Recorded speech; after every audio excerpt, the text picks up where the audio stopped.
छुड़ाया है पापों के जाल से,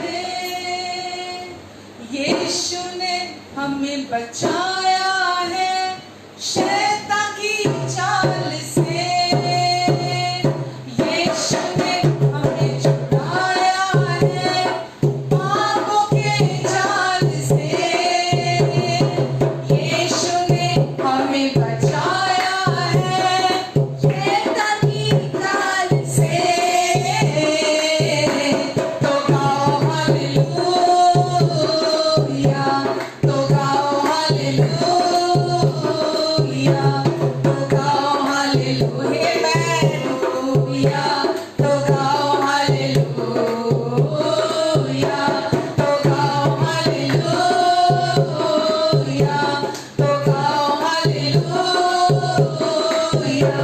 तो गाओ हालेलुया,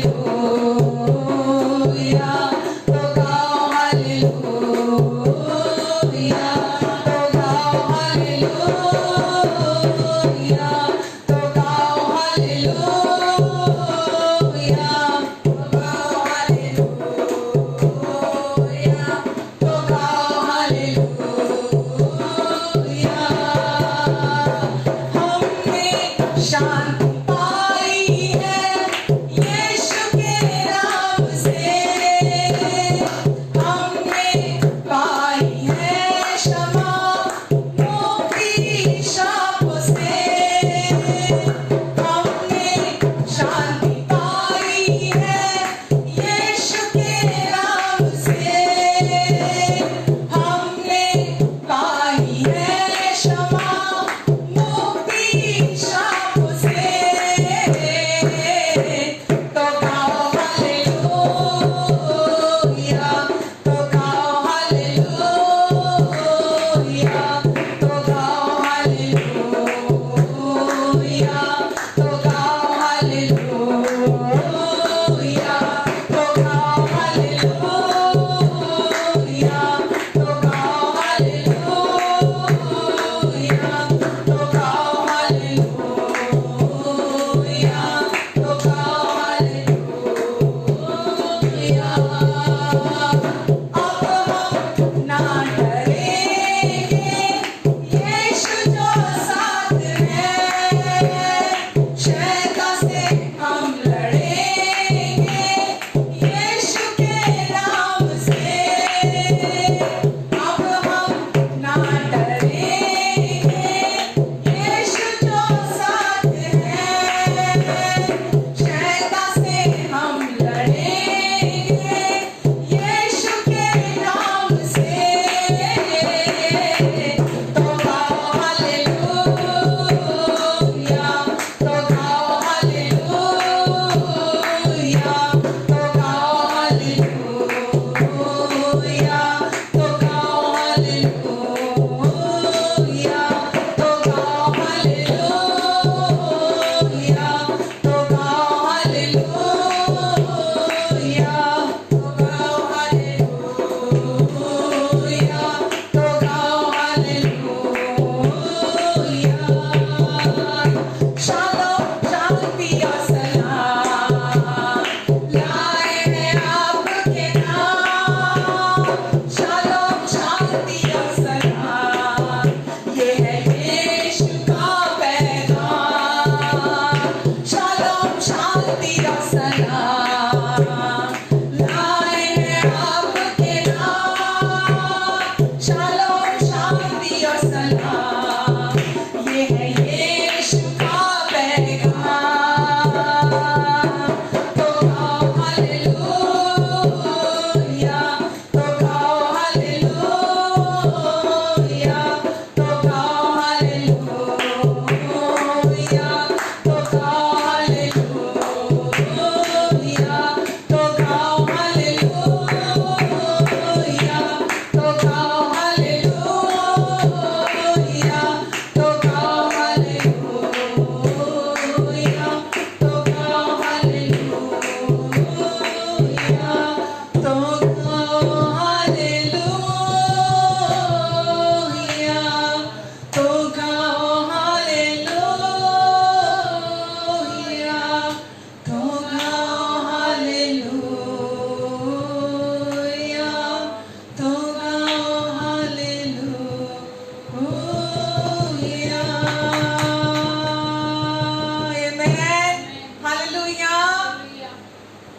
यीशु ने हमें छुड़ाया है पापों के जाल से।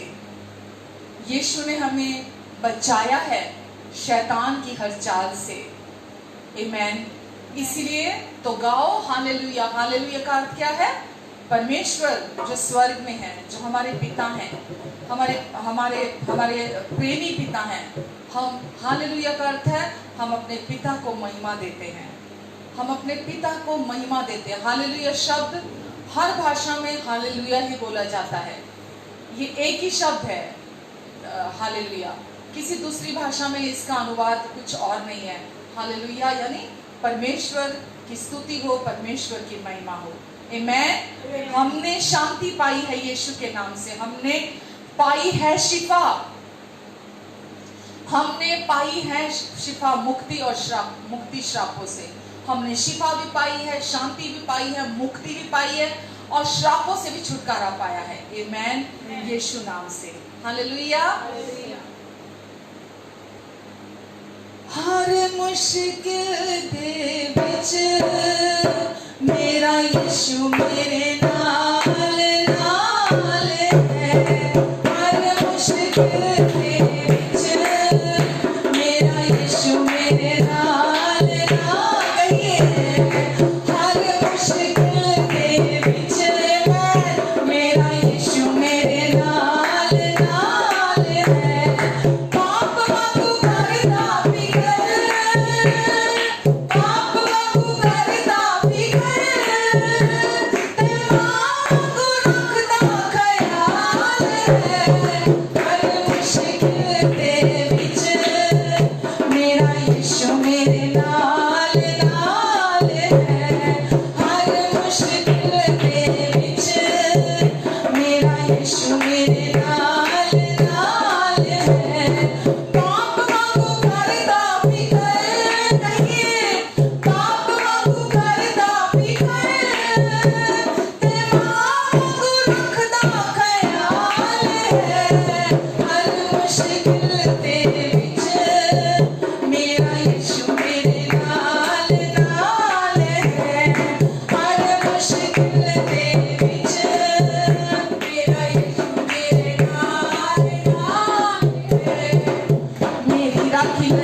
महिमा आपको देते हैं यीशु।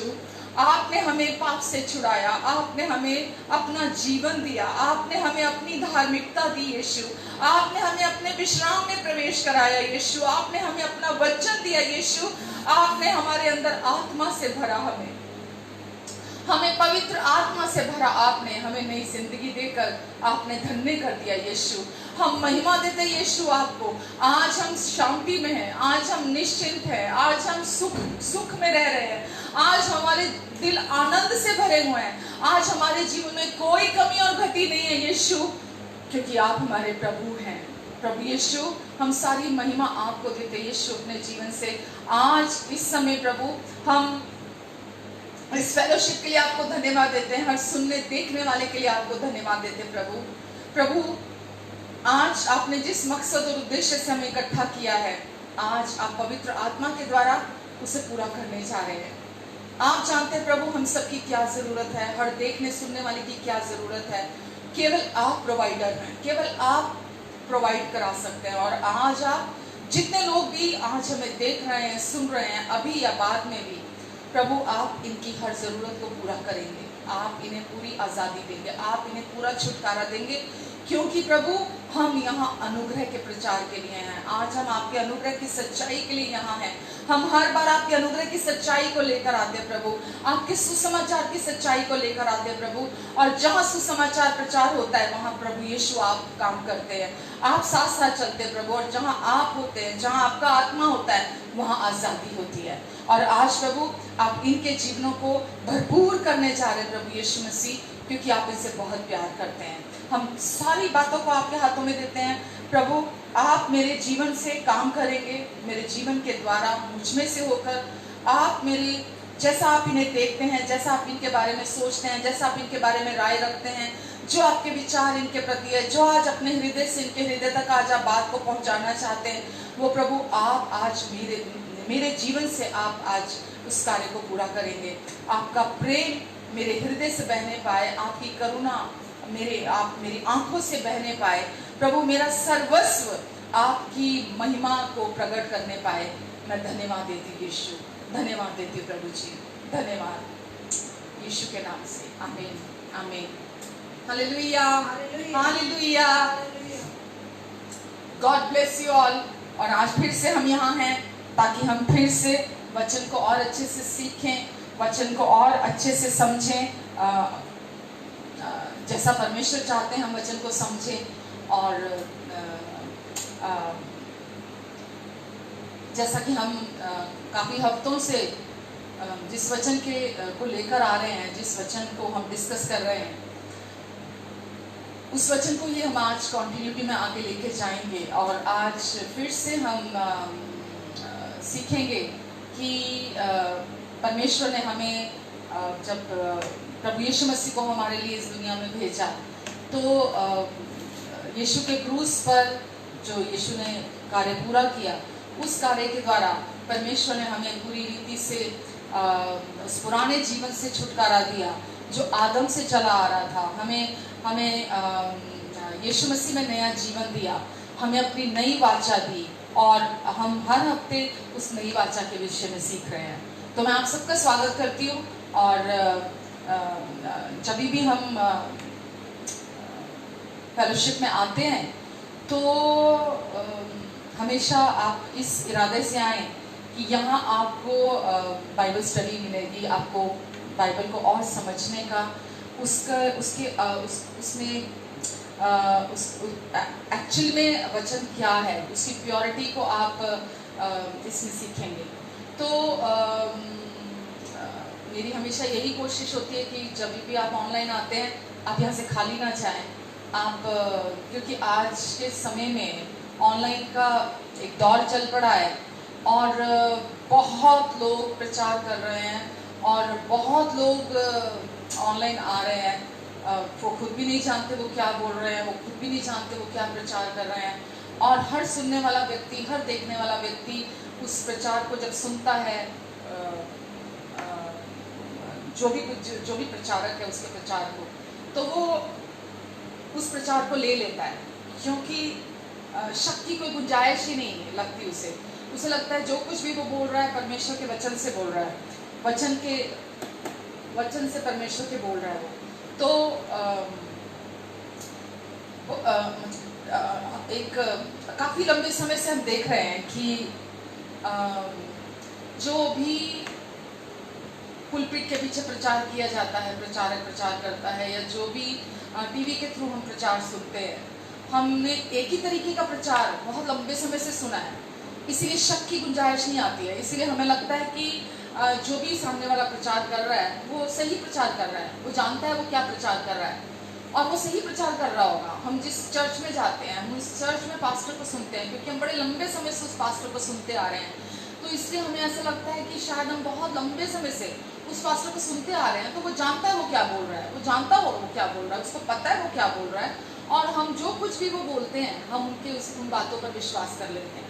हम अपने समझ को, अपने अंडरस्टैंडिंग को, अपनी बुद्धि को हम इस्तेमाल ही नहीं करते कि जो ये बोल रहे हैं वो ये क्या बोल रहे हैं, हम एज इट इज उसको ले लेते हैं जो भी वो बोल रहे होते हैं। तो जब हम नई वाचा पुरानी वाचा की बात करते हैं, तो जब मैं पुरानी वाचा और नई वाचा के मिक्सचर की बात करती हूँ कि पुरानी वाचा और नई वाचा, जब दो ऐसी चीज़ों को जो उन्हें कभी नहीं मिलना चाहिए, जब हम उन्हें मिला देते हैं तो वो घातक कहलाती हैं। जब दो ऐसी चीज़ें, जैसे दो रसायन, दो केमिकल्स जिनको कभी आपस में नहीं मिलना चाहिए, जब हम उन्हें मिला देते हैं तो वो एक विस्फोट का और आग उत्पन्न करने का कारण बनते हैं। तो ऐसे ही जब हम पुरानी वाचा और नई वाचा के अंतर को नहीं जानते, मैं ये नहीं कहूँगी कि हर व्यक्ति ऐसा जो कर रहा है वो सच्चाई को जानता है, बहुत लोग तो जानते हैं पर अपने लिए ले लेते हैं, दूसरों को प्रचार नहीं करते। बहुत लोग ऐसे हैं जो सोचते हैं कि नहीं, जो उनको जितना वो जानते हैं, जितना उनको पता है बस उतना काफ़ी है, उतना ही सही है, उसके अलावा उनको कोई कुछ नहीं जानना। और कुछ लोग ऐसे हैं जिनको पता ही नहीं है, जो जानते ही नहीं है, इसलिए उन्होंने जो किसी से सुना है और जितना उन्होंने सुना है वो उतना ही जानते हैं। तो इसीलिए परमेश्वर चाहते हैं कि हम अनजान ना बने रहें, हम परमेश्वर की सच्चाई से जानकारी हासिल करें।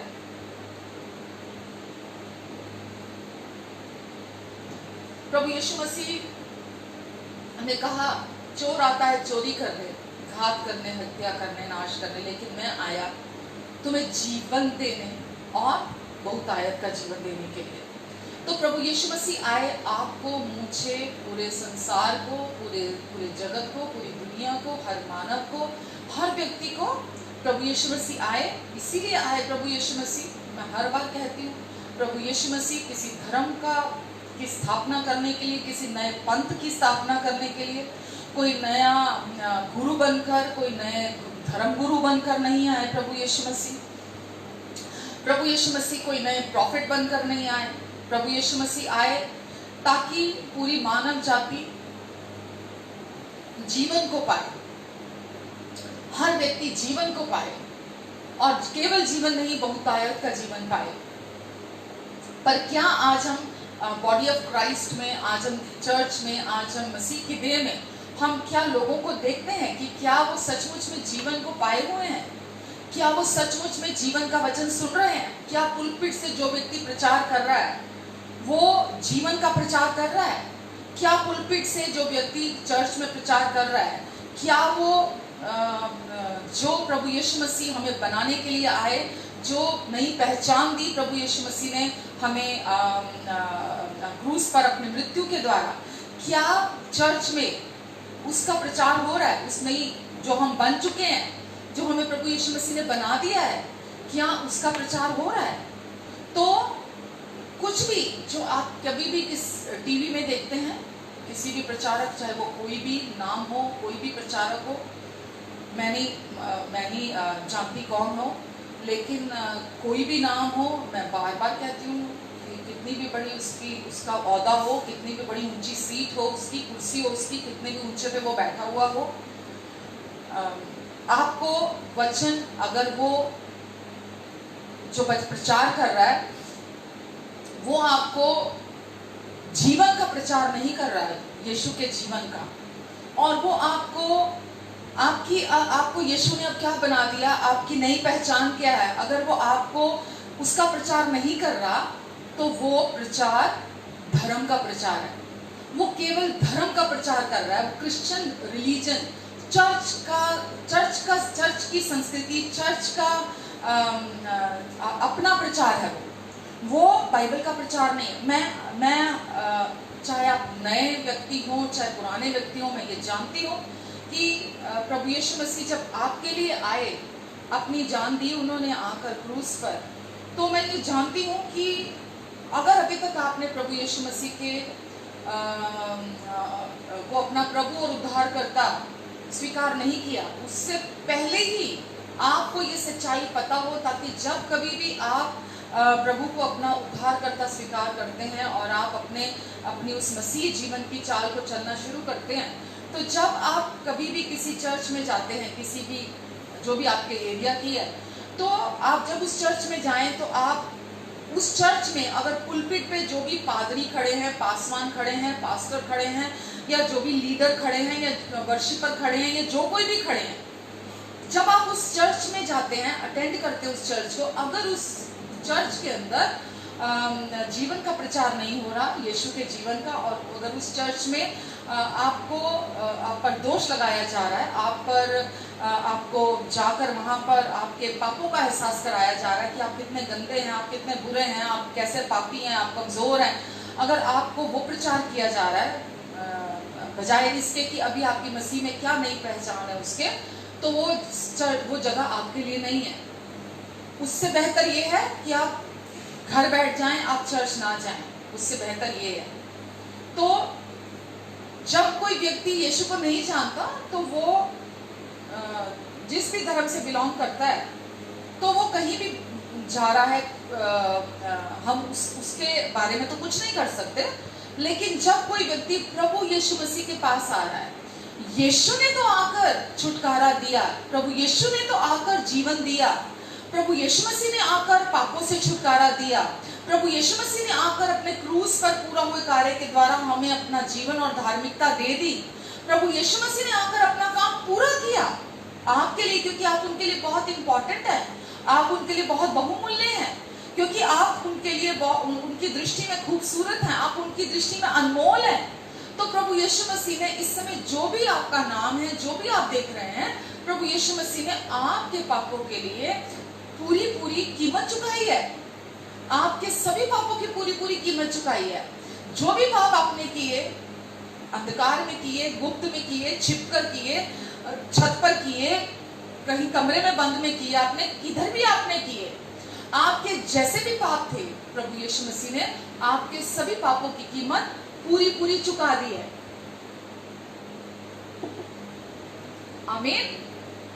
वचन हमें बताता है कि प्रभु यीशु मसीह ने सारे जगत के पापों को अपनी देह पर लिया और हमारे पास्ट, प्रेजेंट और फ्यूचर के सारे पापों की कीमत चुकाई। और प्रभु यीशु मसीह ने हम सबको, हम क्योंकि पाप की गिरफ्त में थे, हम पाप के कैद में थे, हम जानते नहीं थे, क्योंकि वो आदम से चला आ रहा जो पाप था, हम उसकी गिरफ्त में थे, उसकी कैद में थे, उसके कब्जे में थे, उसकी गुलामी में थे। तो प्रभु यीशु मसीह स्वर्ग की महिमा छोड़कर इस धरती पर आए, ताकि पूरी मानव जाति को उस पाप के चंगुल से, पाप की कैद से, पाप से छुटकारा दिला सके। तो आप और मैं, हम सब प्रभु यीशु मसीह के द्वारा आज से 2000 लगभग साल पहले हम पूरी रीति से उनके क्रूस पर बहाए लहू के द्वारा हम छुड़ाए गए हैं और पूरी रीति से आजाद किए गए हैं। और अब प्रभु यीशु मसीह ने अपने प्राणों को जो हमारे लिए दिया, वो इसलिए दिया ताकि हम यीशु का जीवन प्राप्त कर ले। हम ये वचन में लिखा है कि वो एक अच्छा चरवाहा है और अच्छा चरवाहा अपनी भेड़ों के लिए अपने प्राणों को भी दे देता है। तो प्रभु यीशु मसीह हमारे अच्छे चरवाहा हैं और प्रभु यीशु मसीह ने हमारे लिए, हमें परमेश्वर वहाँ भेड़ों की हमारे लिए शब्द इस्तेमाल किया। तो प्रभु यीशु मसीह ने हमारे लिए अपने प्राणों का बलिदान दे दिया और हमारे पापों का प्रायश्चित किया, ताकि हम जीवन को पालें, हम नई जिंदगी पालें प्रभु यीशु मसीह में और नई पहचान को पालें। आमेन, हालेलुया। तो किस लिए प्रभु ने ऐसा किया? ताकि आप और मैं, हम हमेशा के लिए, चाहे वो यहूदी है, चाहे वो हम अन्य जाति हैं, जो पहले यीशु का नाम कभी हमने नहीं सुना था, हम यीशु के बारे में जानते नहीं थे, हमें यीशु के बारे में हमने कभी सुना ही नहीं था, तो हम कैसे विश्वास करते। लेकिन प्रभु यीशु मसीह के बारे में जानने के बाद, क्योंकि प्रभु यीशु मसीह को आप किसी और से भी देखो, प्रभु यीशु मसीह खूबसूरत है, किसी और से भी देखो तो वो नम्र है, किसी तरफ से भी देखो तो वो भले हैं, अब किसी तरफ से भी प्रभु यीशु मसीह को देखो तो वो बहुत प्यारे हैं। तो हम जब प्रभु यीशु मसीह को उनके वचन में शुरुआत से, उत्पत्ति से लेकर हम प्रकाशित वाक्य तक, जब हम प्रभु यीशु मसीह को उनके क्रूस पर पूरा हुए कार्य के द्वारा देखते हैं, उसके थ्रू देखते हैं, तो हम देखते हैं कि सच में प्रभु कितने अच्छे हैं। और प्रभु यीशु मसीह ने इसलिए सब कुछ सह लिया ताकि हमें वो सहना ना पड़े। प्रभु यीशु मसीह ने सारे दुख अपने ऊपर उठा लिए ताकि हमें वो उठाने ना पड़े। हमारी बीमारियों के लिए, हमारे रोगों के लिए प्रभु यीशु मसीह ने कोड़े खाए ताकि हम चंगे हो जाएं। प्रभु यीशु हमारे लिए क्रूस पर श्रापित हुए ताकि हम यीशु में आशीषित हो जाएं। आमेन। तो प्रभु यीशु मसीह इस जगत के, इस पूरे मानव जाति के, इस पूरे जगत के उद्धारकर्ता बनकर आए। उद्धारकर्ता का क्या अर्थ है? मुक्तिदाता बनकर आए पूरे जगत के, हमें बचाने के लिए। हमें, क्योंकि पूरी मानव जाति पाप में सड़ रही थी, पूरी मानव जाति उस पाप की गिरफ्त में थी और जानते नहीं थे कि वो पाप का रोग मानव जाति के डीएनए में है। पर परमेश्वर ने अपनी अगम्य बुद्धि के द्वारा इस कार्य को संपूर्ण किया, संपन्न किया प्रभु यीशु मसीह के क्रूस पर बहाए लहू के द्वारा। और यीशु के लहू के द्वारा हमने उस पापों की कैद से छुटकारा पाया।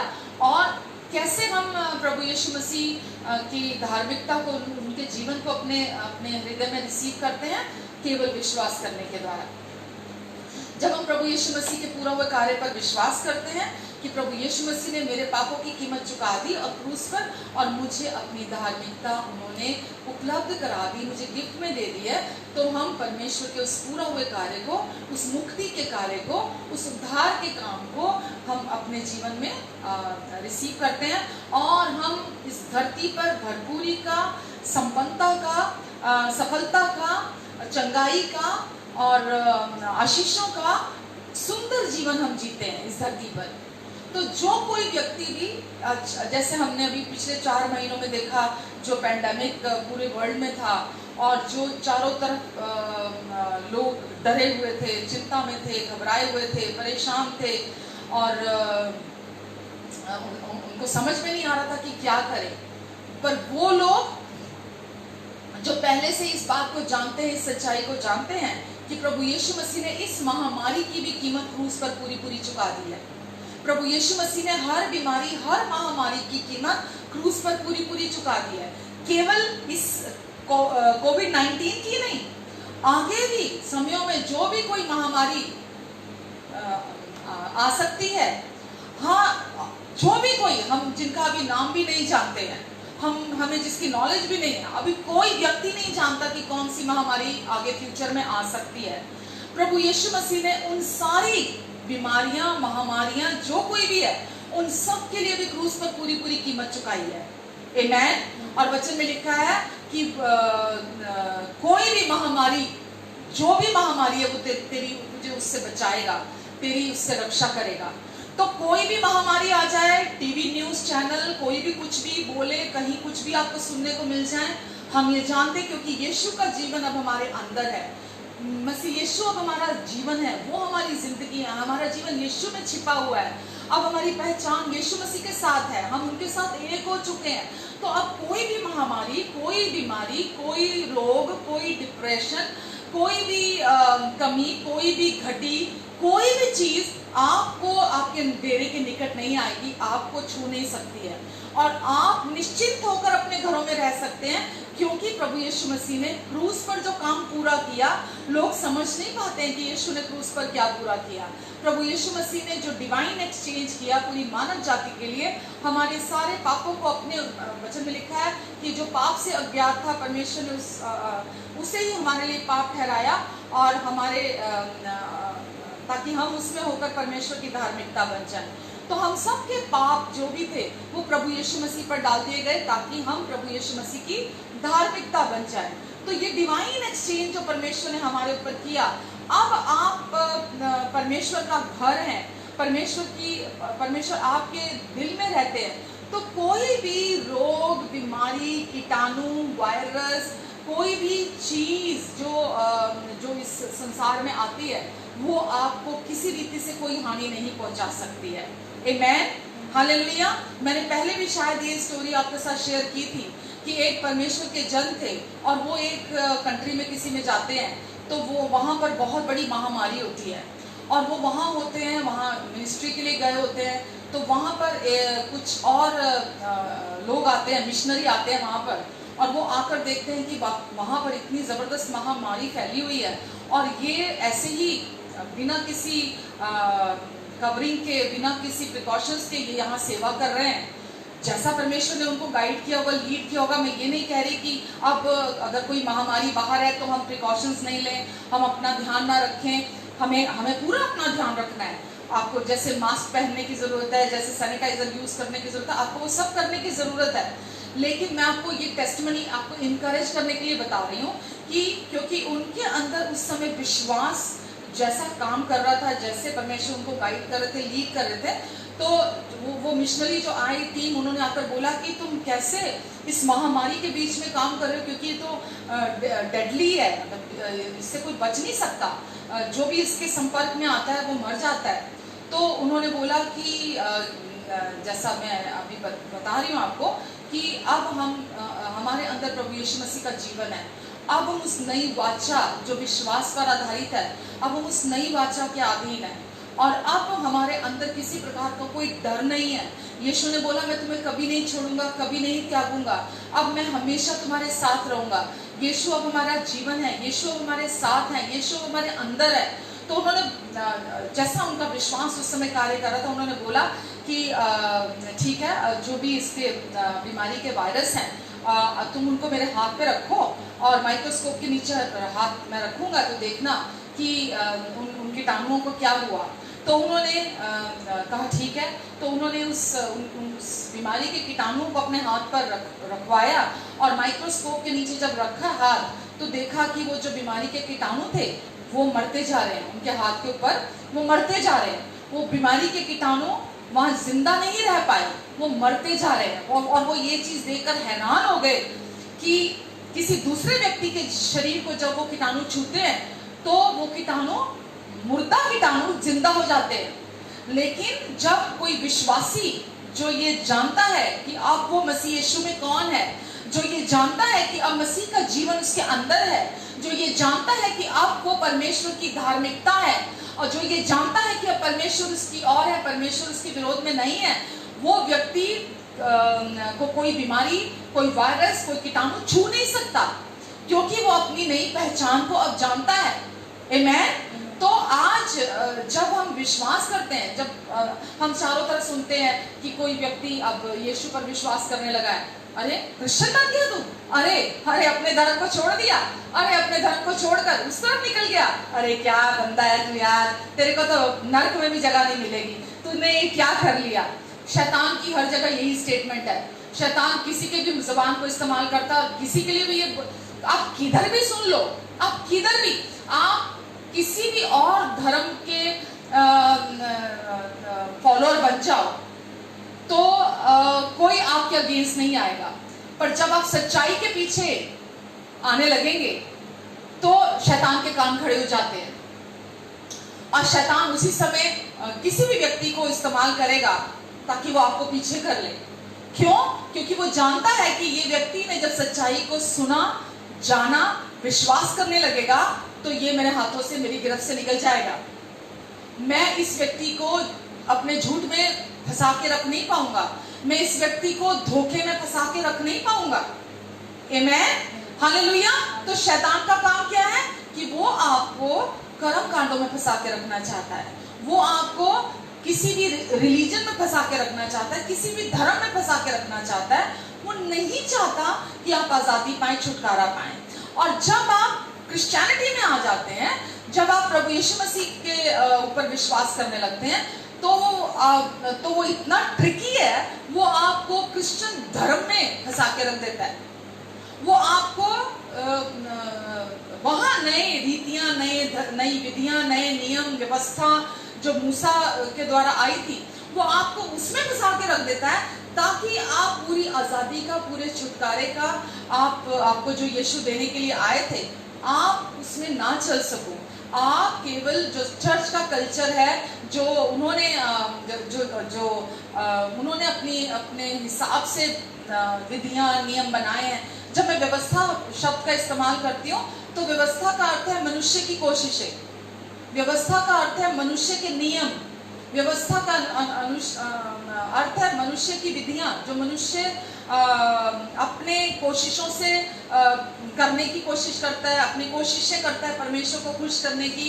व्यवस्था का अर्थ है मनुष्य परमेश्वर की एक्सेप्टेंस को, उनकी स्वीकृति को स्वीकार करने के लिए तरह तरह की कोशिशें, तरह तरह के काम करता है। परमेश्वर से माफी पाने के लिए वो तरह तरह की कोशिशें करता है। परमेश्वर से फेवर पाने के लिए वो तरह तरह के कर्म कांड करता है, कर्म कांड करता है, भले काम करता है। तो परमेश्वर से कुछ भी पाने की कोशिशें करना, धर्मी बनने की कोशिशें करना, पवित्र बनने की कोशिशें करना धर्म का काम है। और व्यवस्था, जब भी मैं शब्द इस्तेमाल करती हूँ, व्यवस्था का अर्थ यही है कि मनुष्य की कोशिशें परमेश्वर तक पहुँचने की।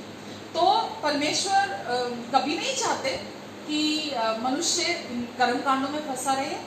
इसीलिए परमेश्वर ने, जब हम वचन में पढ़ते हैं, यूहन्ना 1:17 में लिखा है जो कि व्यवस्था तो मूसा के द्वारा दी गई, व्यवस्था तो मूसा के द्वारा दी गई, लेकिन अनुग्रह और सच्चाई मसीह यीशु द्वारा हम तक पहुंची, मसीह यीशु द्वारा हम तक पहुंची। तो व्यवस्था मूसा के द्वारा दी गई, लेकिन अनुग्रह और सच्चाई मसीह यीशु द्वारा हम तक पहुंची।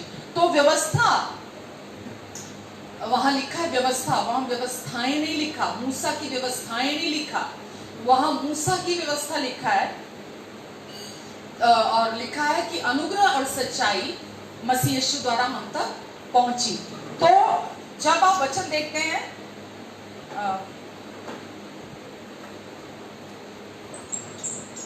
तो हम देखते हैं कि लोग आज भी उस पुरानी वाचा के साथ, जो मूसा की वाचा थी, जो व्यवस्था जिसका नाम था, लोग आज भी उसके साथ जुड़े रहना चाहते हैं। जो मनुष्य की कोशिशें थी, वो उस नई वाचा, जो अनुग्रह की वाचा है, जो प्रभु यीशु मसीह हमें देने के लिए आए, वो उस वाचा के साथ नहीं जुड़े हुए, वो मूसा की वाचा के साथ जुड़े रहना चाहते हैं, उस वाचा के साथ जुड़े हुए हैं। हालेलुया। जो इजराइल को दी गई थी, जो यहूदियों को दी गई थी व्यवस्था, अन्य जातियों को, मैं अन्य जाति से हूं, व्यवस्था अन्य जातियों के लिए वो कभी नहीं दी गई थी। व्यवस्था इजराइलियों को, यहूदियों को दी गई थी, वो अन्य जातियों को कभी भी दी नहीं गई थी। और आज भी लोग व्यवस्था का और उस पुरानी वाचा का के साथ ज्यादा जुड़े हुए हैं, बजाय उस नई वाचा के जो प्रभु यीशु मसीह द्वारा हमें दी गई है। अब रोमियो 7:12 में हम पढ़ते हैं, वहां लिखा है व्यवस्था तो भली और पवित्र और धर्मी है। व्यवस्था भली है, पवित्र है, धर्मी है, पर मनुष्य सिद्ध नहीं है। तो मनुष्य, कोई मनुष्य वो व्यवस्था का पालन, आज भी जो लोग कोशिश करते हैं व्यवस्था का पालन करने की, जबकि अन्य जाति व्यवस्था के अधीन नहीं है। अन्य जाति को प्रभु यीशु मसीह आए थे अपने अनुग्रह से बचाने के लिए। अन्य जाति को प्रभु यीशु मसीह आए थे अपने अनुग्रह की सच्चाई, अपने सुसमाचार के द्वारा अपनी धार्मिकता देने के लिए, अपना जीवन देने के लिए।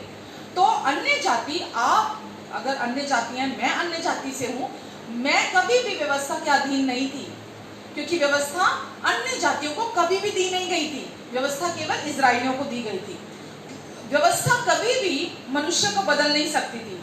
व्यवस्था अपने आप में सही थी, लेकिन वो मनुष्य को बदल सकने में कामयाब नहीं हो सकी, क्योंकि मनुष्य असिद्ध है, परफेक्ट नहीं है कोई भी मनुष्य, इसलिए वो व्यवस्था का पालन नहीं कर सकता था। तो व्यवस्था मनुष्य के अंदर कोई भलाई, व्यवस्था भली थी, मनुष्य के अंदर भलाई उत्पन्न नहीं कर सकी। व्यवस्था पवित्र थी, मनुष्य के अंदर पवित्रता उत्पन्न नहीं कर सकी। व्यवस्था धर्मी थी, लेकिन मनुष्य के अंदर धार्मिकता को उत्पन्न नहीं कर सकती थी। हालेलुया। दूसरा कुरिन्थियों 3 अगर हम देखते हैं, उसमें 3:7 से 9 में लिखा है। दूसरा कुरिन्थियों, मैं आपके लिए पढ़ती हूँ, 3 के 7 से 9 में लिखा है, यदि मृत्यु की वह वाचा जिसके अक्षर पत्थर पर खोदे गए थे। कौन सी वाचा? मृत्यु की वह वाचा। व्यवस्था कौन सी वाचा थी? मृत्यु की वाचा थी।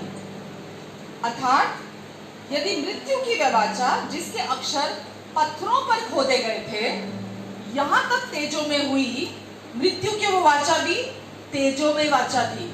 लिखा है उसमें भी महिमा थी, जो मृत्यु की वाचा थी, जिसका तेज के कारण जो घटता भी जाता था, इजरायली उसके मुंह पर दृष्टि नहीं कर सकते थे। परमेश्वर मूसा के मुंह से जो तेज निकलता था, इजरायली उस मूसा की तरफ दृष्टि नहीं कर सकते थे। तो आत्मा की वाचा, नई वाचा कौन सी वाचा है? आत्मा की वाचा। पुरानी वाचा कौन सी वाचा है? मृत्यु की वाचा। अब आप डिफरेंस यही देखिए, इसी पैसेज में डिफरेंस है। यहाँ कुछ छिपा हुआ नहीं है, एकदम स्पष्ट है आपके सामने, एकदम क्लियर है आपके सामने, एकदम सिंपल है आपके सामने जो मैं पढ़ रही हूँ। तो लिखा है, तो आत्मा की वाचा, नई वाचा कौन सी वाचा है? आत्मा की वाचा और भी तेजो में क्यों ना होगी। जब मृत्यु की वाचा जो थी, जो जिसके अधीन अब कोई भी नहीं है, प्रभु यीशु मसीह ने पूरी मानव जाति के लिए अपने उद्धार को, अपनी नई वाचा को उपलब्ध करा दिया। तो अब वो वाचा पर अगर कोई विश्वास करता है, जो आत्मा की वाचा है, तो लिखा है वो और भी तेजो में क्यों नहीं होगी, क्योंकि जब दोषी ठहराने वाली वाचा, एक और शब्द मिला आपको, मृत्यु की वाचा और दोषी ठहराने वाली वाचा, क्योंकि जब दोषी ठहराने वाली वाचा तेजोमयी थी, महिमामयी थी, तो धर्मी ठहराने वाली वाचा और भी तेजो में क्यों ना होगी। आमेन। तो आपको यहाँ मिला, पुरानी वाचा जो थी वो कौन सी वाचा थी? एक तो मृत्यु की वाचा थी और दूसरा वो दोष लगाने वाली, मृत्यु की वाचा थी और दोष लगाने वाली वाचा थी। और दूसरा जो नई वाचा है वो आत्मा की वाचा है और वो धर्मी ठहराने वाली वाचा है। कौन सी वाचा है? अभी आप कौन सी वाचा के अधीन है? व्यवस्था की वो पुरानी वाचा के अधीन है या अनुग्रह की इस नई वाचा के अधीन है, जो आत्मा की वाचा है और जो धार्मिकता की वाचा है, जो हमें धार्मिकता देती है। आमेन। तो अभी हम उस पुरानी वाचा के अधीन नहीं है जो मूसा की के द्वारा दी गई थी, बल्कि अभी हम नई वाचा के अधीन है जो हमें प्रभु यीशु मसीह देने के लिए आए, और अनुग्रह की सच्चाई। तो जब यहाँ मैंने अभी आपको बोला वहाँ व्यवस्था लिखा है, व्यवस्थाएं नहीं लिखा गया, अनुग्रह और सच्चाई जहाँ की व्यवस्था तो मूसा के द्वारा दी गई, तो व्यवस्था लिखा है, व्यवस्थाएं नहीं लिखा वहां पर। तो इसका अर्थ ये है कि टोटल आपको पता है कितनी व्यवस्था है, कि जब लिखा मूसा, व्यवस्था तो मूसा के द्वारा दी गई, तो व्यवस्था जब दी गई तो वो 613 है, 613 टोटल है व्यवस्था। तो वो एक ही बंडल है, 603 10 आज्ञाओं को छोड़कर 603 बाकी की हैं, टोटल मिलाकर 613 मिलाकर व्यवस्था है। तो ये एक ही एकजुट है, जुड़ी हुई है। ये आप ये नहीं कह सकते 10 आज्ञाएं अलग हैं और 603 अलग हैं। तो अगर कोई व्यक्ति व्यवस्था का पालन करता है तो उसको केवल 10 आज्ञाओं की तरफ फोकस नहीं करना, उसको ये 613 की 613 आज्ञाओं का उसको पालन करने की जरूरत है, क्योंकि ये उसका कुल टोटल है। मूसा की व्यवस्था जब कहा जाता है तो वहां पर मूसा की व्यवस्था है, व्यवस्थाएं नहीं लिखा, व्यवस्था है, और कुल टोटल व्यवस्था कितनी है? 613 है। तो अगर कोई व्यक्ति व्यवस्था के अधीन आज भी चलना चाहता है, व्यवस्था मरी नहीं है, व्यवस्था जिंदा है, व्यवस्था सिद्ध है, पवित्र है, भली है, जैसा मैंने अभी कहा, पर कोई भी व्यक्ति, कोई भी मनुष्य व्यवस्था को पूरा करने में सक्षम नहीं है, वो उससे पूरा नहीं कर सकता। व्यवस्था का स्तर इतना ऊंचा है, तो इसीलिए 613 है, एक ही पैकेज है, एक ही बंडल है, जो एक दूसरे के साथ जुड़ी हुई है, एक बंडल के तौर पर। आमेन। आप कुछ विधियों को, कुछ नियमों को अलग से नहीं कर सकते कि मैं कुछ विधियों का पालन कर लेता हूँ, कुछ नियमों का पालन कर देता हूँ, मैं इसको छोड़ देता हूँ, इसको ले लेता हूँ, केवल इतनी का मैं पालन कर लेता हूँ। कोई बुफे नहीं लगा हुआ कि आपने उसमें से अपने पसंद की डिशेस ले ली और जो आपको पसंद नहीं है वो आपने छोड़ दी। व्यवस्था का अर्थ ये है पूरी व्यवस्था का पालन करना। व्यवस्था उस समय उस इजराइल देश में रहने वाले लोगों को दी गई थी, पूरे संसार को नहीं दी गई थी। व्यवस्था केवल इजराइल देश में रहने वाले उन यहूदियों को दी गई थी जिन्हें परमेश्वर ने चुना था अपने लिए। तो परमेश्वर ने आपको और मुझे व्यवस्था नहीं दी है, आमेन। और हम कभी भी अन्य जाति व्यवस्था के अधीन नहीं थे। तो इसीलिए ना तो ये क्रूस के पहले हमें दी गई और ना ये क्रूस के बाद आपको और मुझे दी गई है। हम व्यवस्था के अधीन नहीं है, कभी भी नहीं थे, और ना ही हमें अब व्यवस्था से शुरुआत करने की जरूरत है। बहुत लोग जब प्रभु में लोग आते हैं तो शुरुआत में तो उन्हें अनुग्रह अनुग्रह अनुग्रह अनुग्रह बताते हैं, लेकिन जैसे वो आ जाते हैं वो कहते हैं कि नहीं, अब तुम्हें व्यवस्था का पालन करना होगा, अब तुम्हें ये बहुत सारी चीजें हैं जिनका तुम्हें पालन करना होगा। तो ये सही नहीं है। शुरुआत से लेकर अंत तक केवल अनुग्रह है, केवल अनुग्रह है जो हमें बचाता है और जो हमें संभालता हुआ जाता है, आमेन। तो यीशु आए, किस लिए आए यीशु? प्रभु यीशु मसीह आए ताकि वे लोग जो व्यवस्था के अधीन थे और वे लोग जो व्यवस्था के अधीन नहीं थे, यानी कि यहूदी इजरायली जो व्यवस्था के अधीन थे, उन्हें व्यवस्था से छुड़ाने के लिए, और हम जो अन्य जाति थे हमें भी अपने अनुग्रह से हमारा उद्धार कराने के लिए प्रभु यीशु मसीह आए। तो यीशु मसीह के आने का पर्पस क्या था? कि वो आकर, जैसा वचन कहता है कि वो आकर इजरायलियों को व्यवस्था से छुड़ा लें। तो यीशु ने आकर उन्हें छुड़ाया। क्यों छुड़ाया उन्हें व्यवस्था से? इसलिए छुड़ाया क्योंकि व्यवस्था जीवन और धार्मिकता कभी नहीं दे सकती। अगर कोई व्यक्ति व्यवस्था का पालन करना चाहता है तो याद रखिए, व्यवस्था के द्वारा आपको ना तो जीवन मिलेगा और ना धार्मिकता मिलेगी। आप कितना भी ट्राई कर लें, कितना भी आप कोशिश कर लें, आप उसे प्राप्त नहीं कर सकते, क्योंकि जीवन और धार्मिकता केवल प्रभु यीशु मसीह में है, आमेन आमेन। लेकिन कुछ समय से हम जो मसीह धर्म है, जो क्रिश्चियन धर्म है, हम उसमें बहुत झूठी शिक्षाएं हम सुन रहे हैं, जो कि अब आज के लिए रेलेवेंट नहीं है, जिसका आज से कुछ लेना देना नहीं है। वो अपने घरों में भी अपने बच्चों को 10 आज्ञाएं मानने के लिए बहुत फोर्स करते हैं। उन्हें हर समय कहते हैं कि तुम्हें ये 10 आज्ञाएं माननी पड़ेंगी, तुम्हें ये करना पड़ेगा, तुम्हें ऐसा करना पड़ेगा। अगर तुमने ये आज्ञाएं नहीं मानी तो परमेश्वर का क्रोध तुम पर पड़ेगा। अगर तुमने 10 आज्ञाएं नहीं मानी तो तुम्हारे साथ कुछ गलत हो जाएगा। तो हम व्यवस्था के अधीन जब है ही नहीं, तो हम क्यों अपने बच्चों को व्यवस्था के अधीन रहने के लिए हम उन्हें मजबूर करते हैं? हमें दी ही नहीं गई, अन्य जातियों को दी ही नहीं गई। केवल वे जो जन्म से यहूदी हैं, केवल उनको दी गई थी। आपको और मुझे तो हमें कभी दी ही नहीं। तो फिर क्यों हम अपने बच्चों को 10 आज्ञाओं का पालन करने के लिए बोलते हैं? और एक तरफ हम बोलते हैं अपने बच्चों को कि ये 10 आज्ञाओं का पालन करो। आप लोगों के घरों में जाएं, उनके ड्राइंग रूम में आपको 10 आज्ञाएं मिलेंगी। अगर आप जो लोग कुछ क्रिश्चियन स्कूल्स है, आपको वहां जाएंगे तो आपको वहां जगह जगह 10 आज्ञाएं के बोर्ड लिखे हुए आपको नजर आएंगे। और वो अपने बच्चों को, स्टूडेंट्स को ये याद करना सिखाते हैं और उस पर चलने के लिए मजबूर करते हैं कि आपको ये करना पड़ेगा। एक तरफ तो ये करते हैं और दूसरी तरफ हम करते हैं कि नहीं, अनुग्रह पर विश्वास, परमेश्वर के अनुग्रह पर विश्वास करने के द्वारा हमारा उद्धार हुआ है। तो हम ये दोगली बातें करते हैं, डबल टॉक है। हम कि एक तरफ हम बोलते हैं कि अनुग्रह के द्वारा परमेश्वर ने हमारा उद्धार किया, और दूसरी तरफ हम अभी भी कहते हैं कि हमें व्यवस्था के अधीन रहना है, हमें व्यवस्था का पालन करना है। हालेलुया। तो अभी हम 613 के अधीन नहीं है। जो 613 मूसा की व्यवस्था है, हम उनमें से एक के भी अधीन नहीं है, आमेन हालेलुया। कितनी खुशी की बात है कि आज हम किसी भी आज्ञा, विधि, नियम के अधीन नहीं है। हम में से कोई भी नहीं है।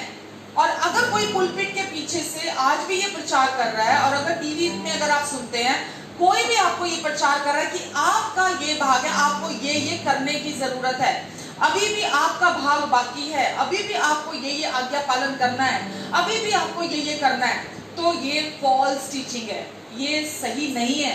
ये क्योंकि आप व्यवस्था के अधीन नहीं है। 613 में से आप एक भी व्यवस्था के अधीन नहीं है। तो अब इसलिए हमें उसका पालन करने की जरूरत नहीं है, हम उसका पालन नहीं करते हैं। आमेन, हालेलुया। मैं बहुत बार टीवी में देखती हूँ, प्रचारक व्यवस्था विवरण से, लय व्यवस्था से खोल खोल के निकालते हैं कि देखो अगर तुमने ये पालन नहीं किया, देखो तुमने अगर आज्ञाकारिता को पूरा नहीं किया, अगर तुमने ये परमेश्वर की आज्ञा को नहीं पूरा किया तो तुम्हारे साथ ऐसा होगा, तुम्हारे जीवन में ये होगा, तुम्हारे जीवन में वो होगा। क्या सोचकर हम व्यवस्था विवरण और लय व्यवस्था में से लोगों को प्रचार करते हैं, उन पर दोष लगाते हैं, उन पर दंड की आज्ञा को सुनाते हैं कि तुम्हारे जीवन में ये दोष परमेश्वर लगाएंगे, तुम्हारे जीवन में ये बुरा हो जाएगा। मैं आपको वो शब्द बता भी नहीं सकती हूँ इस समय जो मैं सुनती हूँ लोगों से, मतलब थरथराने वाले, दिल दहलाने वाली बातें जो लोग अपनी वीडियोस बना बना के डालते हैं, जो लोग अपनी वीडियो क्लिपिंग बना बना कर डालते हैं, इतनी दिल दहलाने वाली चीजें हैं, दिल दहलाने वाली बातें हैं जो वो बोलते हैं, जो वो रिकॉर्ड करके उनको एहसास भी नहीं है कि व्हाट्सएप के थ्रू भी वो कहाँ कहाँ घूमती है और कैसे लोगों के अंदर वो डर को पैदा करती हैं। और डर का आत्मा परमेश्वर ने हमें नहीं दिया, परमेश्वर ने हमें सामर्थ्य, संयम और प्रेम का आत्मा दिया है। और वो किस तरह से इस झूठी शिक्षाओं के द्वारा लोगों के मनों में डर को उत्पन्न कर रहे हैं। मैंने अभी आपको पढ़कर बताया व्यवस्था क्या है, मृत्यु की वाचा है। व्यवस्था क्या है, दोष लगाने वाली वाचा है, जिसके अधीन अब कोई भी नहीं है, हम में से कोई नहीं है अभी। और अन्य जाति तो हम कभी भी नहीं थे। 613 है वो, 10 आज्ञाएं नहीं है वो, 613 है। 613 का पालन आपको करने की जरूरत है, बिल्कुल परफेक्टली, सिद्धता से और जीवन भर। आप सुन रहे हैं मैं क्या बोल रही हूँ आपको 613 की 13 आज्ञाओं का पालन सिद्धता से प्रतिदिन हर सेकेंड अपने जीवन भर करना होगा। अगर आपको धार्मिकता परमेश्वर की मतलब आपको कमानी है अगर तो कोई व्यक्ति जीवन भर सिद्धता से उन 613 आज्ञाओं का पालन नहीं कर सकता। तो प्रभु यीशु मसीह इसीलिए आए थे ताकि आपको और मुझे, हमें व्यवस्था से छुड़ा लें, पूरी मानव जाति को अपना उद्धार दे दें। तो आप आज व्यवस्था के अधीन नहीं है कि आप उसका पालन करें, राइट? तो लोग सोचते हैं अगर हम मना करते हैं कि 10 आज्ञाओं के अधीन नहीं है, अभी हम व्यवस्था के अधीन नहीं है, तो इसका मतलब ये है, हम ये बोलते हैं कि अब आप व्यभिचार कर सकते हो, अब आप चोरी कर सकते हो, अब आप हत्या कर सकते हो, अब आप गलत काम कर सकते हो। इसका मतलब ये बिल्कुल भी नहीं है। अब जब आप 10 आज्ञाओं की बात करते हैं, सपोज उसमें हम पढ़ते हैं, उसमें लिखा सबत, तो सबत के दिन को विश्राम का दिन करके मानना, ये 10 आज्ञाओं के भीतर की मैं अभी बात कर रही हूँ, मैं उसके आगे नहीं गई हूँ। तो सबत के दिन को तो विश्राम करके मानने का मतलब ये है कि आप जितना पॉसिबल हो आप उतना रेस्ट कर लें, और जितना पॉसिबल हो आप बहुत ज्यादा काम ना करें, आप एडजस्ट कर लें उसको। इसका अर्थ ये हुआ, सबत मतलब शुक्रवार शाम 6 बजे से लेकर शनिवार शाम 6 बजे तक सबत माना जाता था, क्योंकि इजराइलियों का जो दिन है वो शाम को शुरू होता है 6 बजे और अगले दिन 6 बजे तक उनका वो दिन चलता है, और फिर शाम को 6 बजे अगला दिन शुरू हो जाता है। तो सबत जब शुरू कहते हैं तो सबत शुक्रवार शाम को 6 बजे शुरू होकर शनिवार शाम 6 बजे तक है। तो इसका अर्थ ये है कि आपको कुछ काम नहीं करना, मतलब कुछ काम नहीं करना। तो जो 10 आज्ञाओं की बात करते हैं, तो क्या वो इस सबत के दिन को मानते हैं पूरी रीति से? और जो व्यक्ति इस सबत का विश्राम जो है, अगर इसको नहीं मानता था तो पत्थरवा करके कई लोगों को मारा गया कि इन्होंने, क्योंकि सबत का दिन नहीं माना, इसीलिए पत्थरवा कर करके उनको मारा गया। तो आप अगर सबत की बात करते हैं, आज तो लोगों ने सबत को संडे में कन्वर्ट कर दिया। हाँ, वो बोलते कि नहीं, सबत मतलब चलो संडे का सबत का दिन माना जाता है। तो परमेश्वर की व्यवस्था में तो सबत जो है वो शनिवार ठहराया था, लेकिन हमने अपनी कन्वीनियंसी के हिसाब से, अपने हिसाब से सबत का दिन संडे को बोल दिया, जबकि आप अपनी मर्जी से ऐसा नहीं कर सकते। सबत का मतलब ये होता है शुक्रवार शाम से शनिवार तक, और आपको उसका पालन पूरा रेस्ट करके, पूरा विश्राम करके, पूरा आराम करके आपको उसका पालन करना है। तो आप सबत के दिन कुछ काम नहीं कर सकते, मतलब कुछ भी काम नहीं कर सकते। आमेन, हालेलुया। तो अगर 10 आज्ञाओं की बात करते हैं तो 10 आज्ञाओं में अगर आज हम उसके अधीन नहीं है तो इसका अर्थ ये बिल्कुल नहीं है कि आप हत्या करेंगे, आप बाहर जाके चोरी करेंगे, आप व्यभिचार करेंगे, आप गलत काम सारे बाहर जाके करने लगेंगे। इसका अर्थ ये नहीं है। और जैसा मैंने अभी बोला, सबत का पालन आप नहीं कर सकते, कोई नहीं कर सकता। कोई भी व्यक्ति सबत के दिन फुल रेस्ट, एकदम कंप्लीट रेस्ट, बिस्तर पर लेटे हुए कुछ नहीं करना आपको, आप वहां लेटे रहकर आप उस सबत का पालन नहीं कर सकते। तो क्योंकि वो भी उसी के अंतर्गत आती है। हालेलुया, आमेन। तो 613 आज्ञाओं की जब हम बात करते हैं तो, और सबत की बात कर रहे हैं हम उसमें 10 आज्ञाओं में, तो आज यीशु मसीह हमारा सबत है, आज यीशु मसीह हमारा रेस्ट है। आज कोई दिन हमारे लिए सबत नहीं माना जाता, अब हम व्यवस्था के अधीन नहीं है, तो अब शनिवार का दिन हमारे लिए सबत का दिन नहीं है। अब प्रभु यीशु मसीह पर विश्वास करने के द्वारा हम उस रेस्ट में एंटर करते हैं। तो यीशु हमारा रेस्ट है और हम परमेश्वर का घर है, हम परमेश्वर का मंदिर है। पर हमारे लिए कोई बिल्डिंग नहीं है, कोई चर्च बिल्डिंग हमारे लिए परमेश्वर का घर नहीं है। अब हम परमेश्वर का घर हैं, परमेश्वर हमारे अंदर वास करते हैं। तो हम पाप करने के लिए नहीं है, हम व्यभिचार करने के लिए नहीं है, हम हत्या करने के लिए नहीं है, हम चोरी करने के लिए नहीं है। हालेलुया। हम इनमें से किसी चीज के लिए नहीं है। हम आज प्रभु यीशु मसीह पर विश्वास करते हैं, क्योंकि प्रभु यीशु मसीह ने अपनी नई वाचा हमें दी, जो हमें जीवन दे सकती है, जो हमें धार्मिकता दे सकती है। व्यवस्था ना तो हमें जीवन दे सकती है, ना हमें वो धार्मिकता दे सकती है जो हमें प्रभु यीशु मसीह देने के लिए आए। आमेन, आमेन। और जिस व्यक्ति के पास जीवन और धार्मिकता है, आप क्या समझते हैं, वो व्यक्ति चोरी करेगा जाकर? क्या वो व्यक्ति बाहर जाकर व्यभिचार करेगा? जिस व्यक्ति के पास जीवन भी है और धार्मिकता भी है। जीवन का अर्थ ये है, जब आप यीशु को पाते हैं, आपके अंदर आप यीशु की संतुष्टि को पाते हैं, आप संपूर्णता को पाते हैं, आप भरपूरी को पाते हैं, आप अपने अंदर परमेश्वर के जीवन को पाते हैं, आप अपने अंदर परमेश्वर के स्वभाव को पाते हैं। जब आप उनकी धार्मिकता को पाते हैं अपने अंदर, तो एक व्यक्ति के अंदर जब परमेश्वर का जीवन और धार्मिकता है, तो आपको लगता है वो बाहर जाके पाप करेगा? आपको लगता है कि वो चोरी करेगा, हत्या करेगा, व्यभिचार करेगा? वो कभी नहीं करेगा। हालेलुया। तो हो सकता है कभी कभी वो व्यक्ति शारीरिक रीति से इन चीजों की तरफ उसका झुकाव हो जाए, पर वो वास्तव में वो नहीं है। प्रलोभन में फंसना और अंदर से इच्छा के साथ पाप करना, ये दोनों एकदम अलग चीजें हैं। एक चीज के लिए प्रलोभित किया जाए, क्योंकि शत्रु ऐसे जाल बिछाता है कि मनुष्य को प्रलोभित करता है, और कभी कभी कोई व्यक्ति उस प्रलोभन में फंस जाता है। लेकिन इसका अर्थ बिल्कुल ये नहीं है कि वो व्यक्ति अपने हृदय से वो पाप करना चाहता है, वो उसके अंदर वो इच्छा, वो अभिलाषा उसके अंदर है। तो दोनों बातों में बहुत फर्क है। तो इसीलिए आज हम जब ये एहसास करते हैं कि अब मेरे अंदर परमेश्वर का जीवन है, अब मेरे अंदर परमेश्वर का स्वभाव है, अब मैं नई वाचा के अधीन हूँ, और प्रभु यीशु मसीह ने इस नई वाचा में मेरे सारे पापों को धो दिया, मुझे अपने साथ एक कर दिया है, और अब मैं परमेश्वर के साथ जुड़ चुका हूँ, और अब मैं इन चीजों के लिए नहीं हूँ, अब मैं पाप के लिए मर चुका हूँ, अब मैं व्यवस्था के लिए मर चुका हूँ, अब मैं एक नई सृष्टि हूँ, अब मैं एक प्रभु यीशु मसीह के द्वारा मेरा नया जन्म हुआ है प्रभु यीशु मसीह में, और अब प्रभु का जीवन मेरे अंदर है और प्रभु की धार्मिकता मेरे अंदर है। जब हम एक क्रिश्चियन वर्ड यूज करते हैं ना, क्रिश्चियन शब्द, तो क्रिश्चियन शब्द का अर्थ ही होता है क्राइस्ट लाइक। जब क्रिश्चियन कहते हैं तो क्राइस्ट लाइक मतलब मसीह जैसा व्यक्ति। तो मसीह जैसा व्यक्ति ही क्रिश्चियन वर्ड है। क्रिश्चियन कोई धर्म का शब्द नहीं है कि ये धर्म है, क्रिश्चियन धर्म। क्रिश्चियन का अर्थ है क्राइस्ट लाइक, मसीह जैसा एक व्यक्ति। मसीह जैसा एक व्यक्ति का मतलब क्या है? बाहरी व्यवहार से नहीं है इसका अर्थ, इसका बाहरी बर्ताव से कुछ लेना देना नहीं है। ये आपकी आत्मा में है। अपनी आत्मा में आपने नया जन्म पाया है। आप अपनी आत्मा में आप एक आत्मिक जन बन जाते हैं, आप आत्मिक व्यक्ति बन जाते हैं। आपका पुनर्जन्म होता है मसीह यीशु में, और आप अपनी आत्मा में मसीह जैसे हो जाते हैं, बिल्कुल प्रभु यीशु मसीह जैसे हो जाते हैं, धर्मी, पवित्र, सिद्ध आप अपने भीतर बन जाते हैं। आमेन। नया जन्म पाए हुए और एक नई सृष्टि आप अपनी आत्मा में बन जाते हैं। हालेलुया।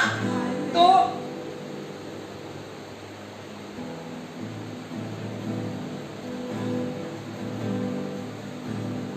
अगर आप व्यवस्था का पालन करने जा रहे हैं तो उसके साथ साथ जो भी सजा जुड़ी हुई है, अगर आप उसका पालन सही से नहीं करते हैं तो आपको उसके साथ जो भी सजाएं जुड़ी हुई हैं, आप उन्हें अपने लिए स्वीकार करते हैं।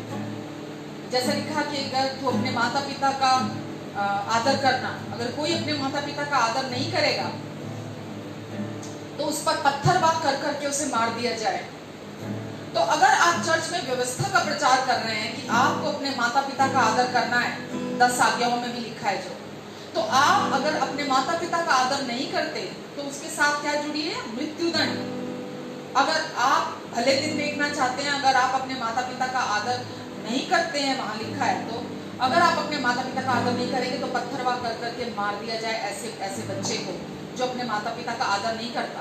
तो आप जब प्रचार करते हैं कि माता पिता का व्यवस्था को पढ़ते हुए आप जब ये प्रचार करते हैं तो इसके साथ सजा क्या है कि ऐसे बच्चे को पत्थरबाग कर करके मार दिया जाए। तो आपको फिर पूरी व्यवस्था का पालन करना है। आप अगर कहते हैं कि व्यवस्था ये कहती है कि तू अपने माता पिता का आदर करना, और अगर नहीं किया तो आपको फिर पूरी व्यवस्था जो उसके साथ सजा जुड़ी हुई है आपको उसे भी करने की जरूरत है। आपको उस बच्चे को पत्थरबाग, जब तक वो मर ना जाए उसको पत्थरबाग कर करके मार देना है। आप समझ रहे मैं क्या कहना चाह रही? तो ये कोई मजाक नहीं हो रहा, ये कोई मतलब आप व्यवस्था को शायद मजाक समझते हैं, आप व्यवस्था को सीरियसली नहीं लेते हैं कि व्यवस्था क्या कहती है। आप केवल, जैसा मैंने बोला कि बहुत सालों से केवल झूठ प्रचार हो रहा है, केवल झूठी शिक्षा जो है वो चर्च के अंदर प्रचार हो रही है और लोग जानते नहीं है वो क्या प्रचार कर रहे हैं और इनोसेंट लोग भुगत रहे हैं। वो लोग जो सच में परमेश्वर को प्यार करते हैं, जो सच में परमेश्वर की खोज में है, जो सच में सच्चाई की खोज में है, वो लोग भुगत रहे हैं उस चीज को लेकर। तो आप जब आज ही मैं जैसे आपको बता रही हूँ कि अब हम व्यवस्था के अधीन नहीं है, अब हम अनुग्रह के अधीन है, और अब हम व्यवस्था केवल 10 आज्ञाएं नहीं है, व्यवस्था पूरा एक बंडल है, पूरा एक पैकेज है, और वो 613 है, 603 प्लस 10, 613 आज्ञाएं हैं। और आपको 613 की 13 का आपको पूरे पूरे पूरे सिद्धता के साथ आपको उसका पालन करने की जरूरत है, हर दिन, जीवन भर, हर दिन और जीवन भर। अगर आप व्यवस्था को सीरियसली नहीं लेते हैं तो, और आप व्यवस्था को के अधीन है, तो उसकी सारी सजा भी आपके लिए है। हालेलुया। तो हम व्यवस्था के अधीन नहीं है, अब हम अनुग्रह के अधीन है। और ये कुछ व्यवस्था मृत्यु और दंड को लेकर आती है। व्यवस्था किस उद्देश्य से दी गई थी? व्यवस्था का उद्देश्य ये नहीं था कि मनुष्य उसका पालन करके धर्मी बनने की कोशिश करे। व्यवस्था इसलिए नहीं दी गई थी, व्यवस्था इसलिए दी गई थी ताकि पाप की पहचान हो, और व्यवस्था के द्वारा जब मनुष्य उसका पालन नहीं कर पाया तो मनुष्य प्रभु यीशु मसीह की तरफ देखे। व्यवस्था हमें यीशु की तरफ इशारा करती है, ताकि हम, व्यवस्था का मेन पर्पस, मेन उद्देश्य यही था कि व्यवस्था हमें मसीह यीशु तक लेकर जाती है, व्यक्ति को, मनुष्य को मसीह यीशु की तक लेकर जाती है। तो ये ऐसी कुछ चीज नहीं है जिसका, जो हमें पालन करने के लिए दी गई थी। व्यवस्था इसलिए नहीं दी गई थी कि मनुष्य उसका पालन करे, बल्कि इसलिए दी गई थी ताकि वो हमें प्रभु यीशु मसीह की ओर देखना सिखाए। अगर आप गलातियों देखना चाहते हैं, मेरे साथ देख सकते हैं। गलातियों में लिखा है, ये यहूदियों के लिए लिखा गया है, जो पौलुस ने लिखा है इसलिए 24 में लिखा है 3 के, इसलिए व्यवस्था मसीह तक पहुंचाने के लिए हमारी शिक्षक हुई है कि हम विश्वास से धर्मी ठहरे। इसलिए व्यवस्था मसीह तक पहुंचाने के लिए हमारी शिक्षक हुई है ताकि हम विश्वास से धर्मी ठहरे। 25 में लिखा है, परंतु जब विश्वास आ चुका तो हम अब शिक्षक के अधीन नहीं रहे। आमीन। अब जब विश्वास आ चुका है, जो नई वाचा, जो विश्वास की वाचा है, अब जब विश्वास आ चुका है तो अब कोई भी शिक्षक के अधीन नहीं है। जो व्यवस्था के अधीन थे, जो यहूदी लोग भी थे, उनके लिए लिखा गया। पौलुस ने लिखा है कि अब हम व्यवस्था के अधीन है। पौलुस व्यवस्था का क्योंकि वो यहूदी था और व्यवस्था का पालन करता आया था अपने जीवन भर, और उसने जब यीशु मसीह पर विश्वास किया और इस धार्मिकता को पाया जो केवल विश्वास करने से प्राप्त होती है, तो उसने जब वचन लिखा तो उसने वचन में एक क्लियर लिखा कि व्यवस्था जो है हमें केवल प्रभु यीशु मसीह तक पहुंचाने के लिए शिक्षक की लाइन इस्तेमाल की गई। और अब जब विश्वास आ गया, नई वाचा आ गई है जो प्रभु यीशु मसीह के क्रूस पर पूरा हुए कार्य के द्वारा है, तो अब हम उस शिक्षक के अधीन नहीं रहे। आमीन। तो अब कोई भी उसके अधीन नहीं है। वो एक स्कूल के शिक्षक के समान थी जो हमें विश्वास की ओर देखना सिखा रही थी। तो हम व्यवस्था के अगेंस्ट नहीं है। अगर मेरी आप बात पूछोगे, मैं बिल्कुल भी व्यवस्था के अगेंस्ट नहीं हूं, मैं व्यवस्था के विरोध में नहीं हूं, और मैं पौलुस के साथ राजी हूं, क्योंकि पौलुस ने कहा व्यवस्था तो पवित्र है, रोमियो 7:12 में भली है, धर्मी है व्यवस्था, लेकिन हम उसे मनुष्य उसका पालन नहीं कर सकता। और उसने लिखा है तिमोथी 1:9 में भी कि मैं इस बात के साथ भी राजी हूं, वहां लिखा है 1 तिमोथी 1:9 में कि व्यवस्था धर्मियों के लिए नहीं है। व्यवस्था धर्मियों के लिए नहीं है, पर ये पापियों के लिए और अधर्मियों के लिए है। ये बिल्कुल सही है। व्यवस्था धर्मी व्यक्ति के लिए नहीं है, पर व्यवस्था पापियों के लिए है और अधर्मियों के लिए है, ताकि व्यवस्था के द्वारा वो प्रभु यीशु मसीह तक पहुंचे। आमीन। प्रभु यीशु मसीह की ओर संकेत करती है। इसीलिए जब हमने पढ़ा गलातियों 3:24 में कि व्यवस्था मसीह तक पहुंचाने के लिए हमारी शिक्षक हुई। मसीह तक पहुंचाने के लिए व्यवस्था। मैं जब तक यीशु को नहीं जानती थी तो मैं एक संसारिक मनुष्य की बनाई हुई चीजों को मैं फॉलो करती थी, मनुष्य के बनाए हुए धर्म को फॉलो कर रही थी। मैं जानती नहीं थी कि सच्चाई कहाँ है, मुझे सच्चाई कहाँ मिलेगी, लेकिन परमेश्वर ने अपने अनुग्रह से मेरा उद्धार कराया और मैंने परमेश्वर की सच्चाई को जाना। आमीन। तो पौलुस बार बार हमें कहता है कि हमें नई वाचा जो कि विश्वास की वाचा है उसके अनुसार जीना है, ना कि व्यवस्था के अनुसार। आमीन।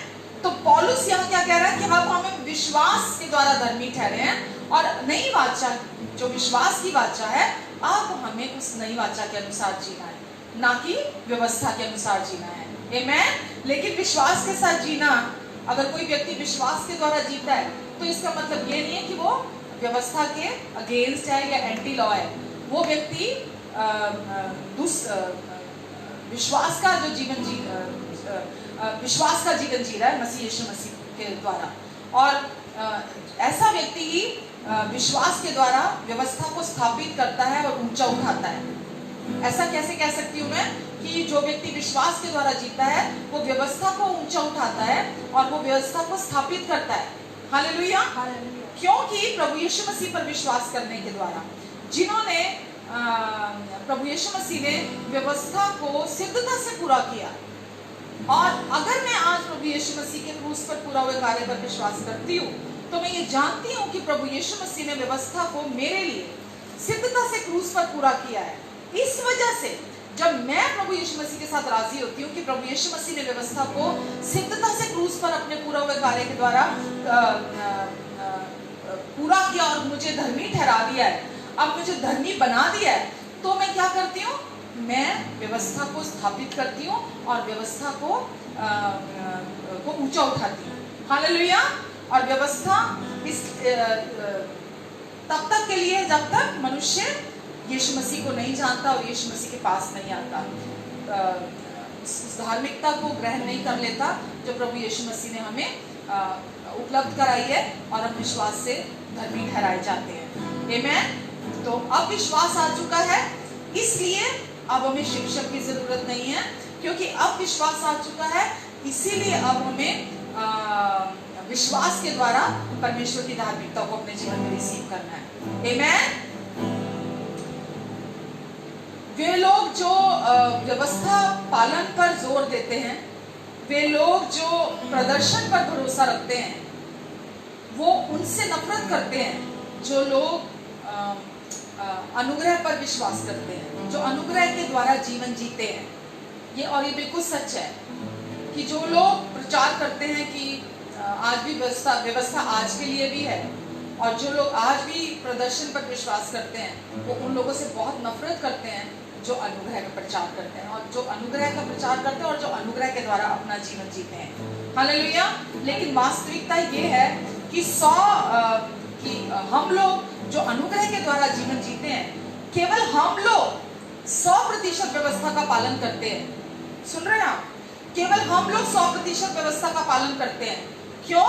क्योंकि हम प्रभु यीशु मसीह पर विश्वास करते हैं, क्योंकि प्रभु यीशु मसीह ने सिद्धता से व्यवस्था का पालन किया और हमें अपनी धार्मिकता दे दी। हम लोग 100% व्यवस्था का पालन करते हैं, क्योंकि व्यवस्था यीशु मसीह के आने तक हमारी शिक्षक थी, और फिर जब विश्वास आया तो अब शिक्षक की जरूरत नहीं, अब व्यवस्था ने हमें यीशु की तरफ देखना सिखाया। तो अब हम जब यीशु को की ओर देखते हैं और यीशु मसीह पर विश्वास करते हैं, तो हम जो यीशु पर विश्वास करते हैं, जो उन्होंने क्रूस पर पूरा किया, हम 100% व्यवस्था का पालन करते हैं। और वे लोग, जो दूसरे लोग हैं जो व्यवस्था का पालन सोचते हैं वो करते हैं, वो ही है जो व्यवस्था के तोड़ने वाले लोग हैं। वो व्यवस्था को तोड़ते हैं। आप और मैं व्यवस्था को नहीं तोड़ते। कैसे कह सकती हूँ मैं ये? क्योंकि लिखा है कि अगर कोई व्यक्ति व्यवस्था की लिखी हुई सारी बातों में से एक में से भी चूक जाता है तो वो बाकी सबका दोषी ठहरेगा। अगर कोई व्यक्ति व्यवस्था का सिद्धता से पालन नहीं करता तो वो श्राप के अधीन होता है। और याकूब में साफ लिखा है कि यदि कोई व्यक्ति एक से भी 613 में से अगर कोई एक में से भी चूक जाता है, केवल 10 आज्ञाओं की बात नहीं है, मैंने क्या बोला, 613 एक ही पैकेज है, एक ही बंडल है, एक ही गट्ठा है, और अगर उसमें से एक से भी कोई चूक जाता है तो वो सारी को तोड़ देता है। तो कौन है व्यवस्था को तोड़ने वाले? व्यवस्था को तोड़ने वाले वो हैं जो व्यवस्था पालन का प्रचार करते हैं। हालेलुया। पर आप और मैं, हम व्यवस्था को तोड़ने वाले नहीं, हम व्यवस्था को ऊंचा उठाते हैं, हम व्यवस्था का आदर करते हैं। आमीन। यहूदी लोग जो थे वो इस व्यवस्था का यानी कि लॉ का मिसयूज कर रहे थे। यहूदी लोग वो सोचते थे कि व्यवस्था के द्वारा वो धार्मिकता को प्राप्त कर सकते हैं। वो सोचते थे कि व्यवस्था जो है वो धर्मी बनाती है, इसीलिए वो व्यवस्था का पालन कर रहे थे। वो सोचते थे जब वो व्यवस्था का पालन करते हैं तो वो व्यवस्था पालन परमेश्वर को प्रसन्न करती है। तो पौलुस ने कहा सबने पाप किया और सब पराजित हो गए। सबने पाप किया, एक भी धर्मी नहीं, पौलुस ने बोला। तो कोई भी व्यक्ति व्यवस्था पालन के द्वारा धर्मी, जबकि वो सोचते थे कि व्यवस्था उनको धर्मी बनाती है और वो परमेश्वर को प्रसन्न करती है। व्यवस्था मतलब हमारी कोशिशें, हमारे कार्य, हमारे स्वयं के एफर्ट।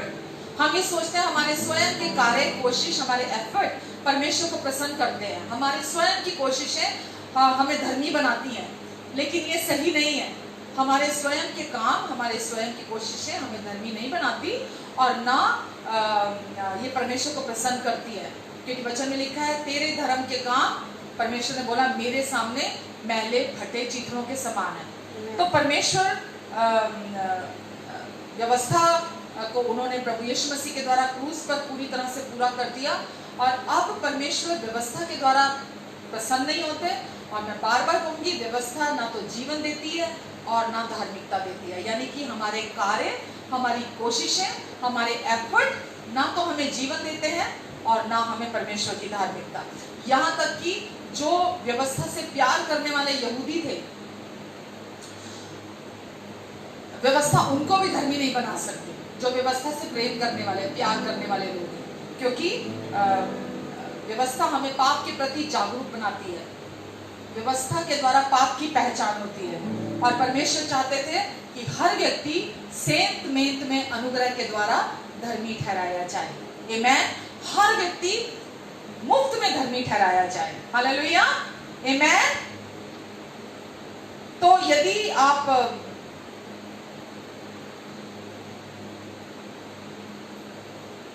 व्यवस्था का पालन करना चाहते हैं तो मैं वचन से हम जानते हैं, रोमियो 7 कहता है कि हम व्यवस्था के लिए मर गए हैं। गलातियों 2 अगर आप देखते हैं तो वहां भी लिखा है कि मैं व्यवस्था के द्वारा व्यवस्था के लिए मर गया। अगर आप कुलुस्सियों 2 पढ़ते हैं, वहाँ लिखा है कि विधियों का वो लेख जो हमारे विरोध में था, व्यवस्था हमारे विरोध में थी, हमारे पक्ष में नहीं थी, व्यवस्था हमारे विरोध में थी, हमें ये दिखाने के लिए कि हम उसका पालन नहीं कर सकते। तो व्यवस्था का पालन कोई भी मनुष्य नहीं कर सकता, इसीलिए प्रभु यीशु मसीह आए व्यवस्था का सिद्धता से पालन करने के लिए, पूरा करने के लिए। और प्रभु यीशु मसीह ने आकर अपनी क्रूस की आज्ञाकारिता के द्वारा सब कुछ पूरा किया और आपको और मुझे हमें अपना उद्धार दिया, हमें अपना जीवन दिया, हमें अपनी धार्मिकता उन्होंने दी, ताकि हम प्रभु यीशु मसीह का जीवन पाएं और उस धार्मिकता को जो व्यवस्था कभी भी हमें दे नहीं सकती थी, हमें मुफ्त में अपने अनुग्रह से हमारा उद्धार कराया और उसे गिफ्ट में दिया। हालेलुया। इसलिए आज हमें व्यवस्था का पालन करने की ज़रूरत नहीं है, क्योंकि आज हमारे पास जीवन और धार्मिकता है। आमीन।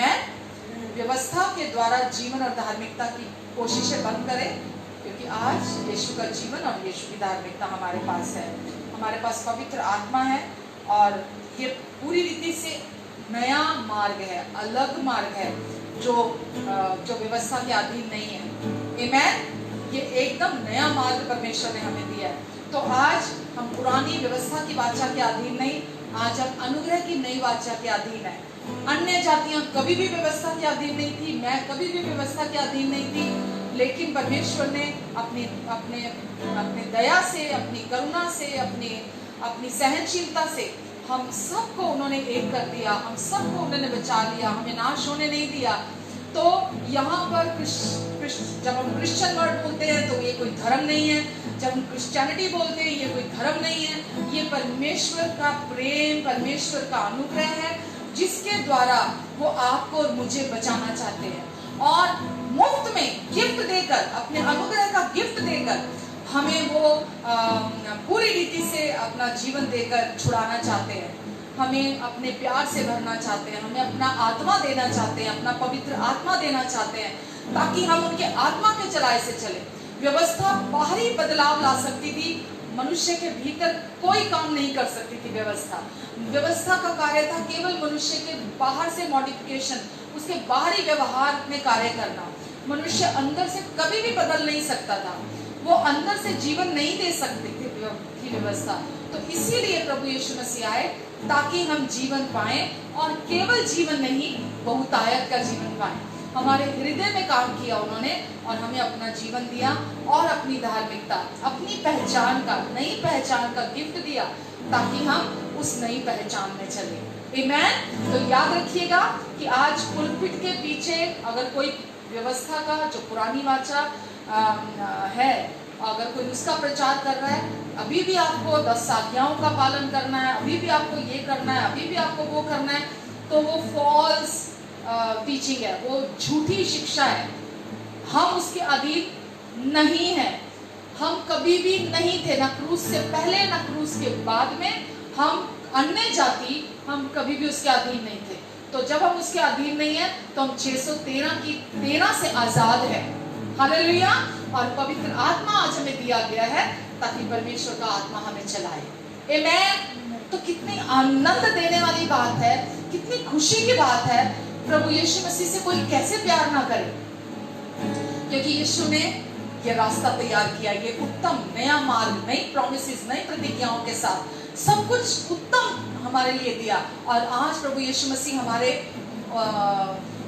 हाई प्रीस्ट हैं, हमारे महायाजक हैं। प्रभु यीशु मसीह जिंदा प्रभु हैं, वो हमारे साथ उठते बैठते, खाते पीते, चलते फिरते हैं। आप उनका घर हैं, वो आपके अंदर रहते हैं और इस समय वो आपके महायाजक हैं, जो हर समय आपके लिए प्रार्थना करते हैं, आपके लिए विनती करते हैं, आपके लिए हैं, आपके साथ, आपके लिए है, और आप अकेले नहीं हैं।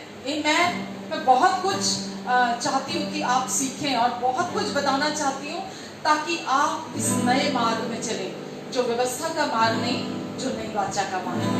आमीन। पिता, हम आपको आज के वचन के लिए धन्यवाद देते हैं। परमेश्वर, हर सुनने वाले, देखने वाले के जीवन के लिए धन्यवाद। इन सबको प्रभु आपने आज अपने वचन की सच्चाई से भरा है। परमेश्वर, आपने अपने जीवन के वचन को इन्हें दिया है, क्योंकि आपका वचन जीवन भी है और आत्मा भी है। और आज प्रभु आपने इनकी समझ में काम किया है परमेश्वर, ताकि ये आज सच्चाई को जाने और सच्चाई में पूरी रीति से आजाद करे। धन्यवाद परमेश्वर। आमेन, आमेन, आमेन। हालेलुया। आइए, अगर आप प्रभु भोज के साथ तैयार हैं तो हम प्रभु भोज लेते हैं। और जैसा कि हम ब्रेड और कोई भी शरबत ले सकते हैं जब हम प्रभु भोज लेते हैं तो। और अगर आज आप पहली बार हैं तो कोई भी रोटी, कोई भी ब्रेड आप ले सकते हैं। और आप हमारे साथ, अगर आप परमेश्वर के इस जो प्रभु यीशु मसीह के द्वारा क्रूस पर कार्य को पूरा किया उन्होंने, और अगर आप यीशु के पूरा हुए कार्य पर और इस धार्मिकता पर विश्वास करते हैं जो प्रभु यीशु मसीह ने आपको एज अ गिफ्ट दी है, और आपके सारे पापों को उन्होंने इस नई वाचा में हमें बताया कि आपके पास्ट, प्रेजेंट, फ्यूचर सारे पापों को धोकर आपको नया बना दिया, नई सृष्टि बना दिया। अब आप आपका नया जन्म हुआ है परमेश्वर के राज्य में, तो आप हमारे साथ इस भोज में शामिल हो सकते हैं। तो मेरे पास ब्रेड है, रोटी है। प्रभु यीशु मसीह ने भी जिस रात को हमारे पापों की कीमत को चुकाने जाने वाले थे, उन्होंने रोटी ली और तोड़ी और कहा, ये मेरी देह है जो तुम्हारे लिए तोड़ी जाती है। प्रभु यीशु ने अपनी सिद्ध और पवित्र देह हमारे लिए तोड़वाई ताकि हम उसका फल खाएं, हम आज जीवन पाएं, हम आज धार्मिकता को पाएं, हम हमेशा चंगाई में चलें, हम हमेशा इस धरती पर जवानी में बने रहें, हम हमेशा स्वस्थ, अच्छे स्वास्थ्य में बने रहें। और नई वाचा जीवन और धार्मिकता की वाचा है। नई वाचा मृत्यु की वाचा नहीं है, दोष लगाने वाली वाचा नहीं है। अब हम उसके अधीन नहीं है, अब हम जीवन को हमने पाया है। आमेन। तो आइए इस देह में से खाते हैं प्रभु की। और इस नई वाचा के प्याले में से यीशु ने कहा, ये मेरा नई वाचा, न्यू कवेनेंट, नई वाचा का प्याला है जो तुम्हारे पापों की क्षमा के लिए बहाया जाता है। मेरे क्रूस की मृत्यु को स्मरण करके हमेशा ऐसा ही किया करना। नई वाचा क्रूस से शुरू हुई है और यीशु ने कहा, मेरे क्रूस की इस मृत्यु को, नई वाचा को स्मरण करते हुए, जो जीवन देती है, जो धार्मिकता देती है, हमेशा ऐसा किया करना। हालेलुया। आइए प्रभु के इस नई वाचा के प्याले में से पीते हैं।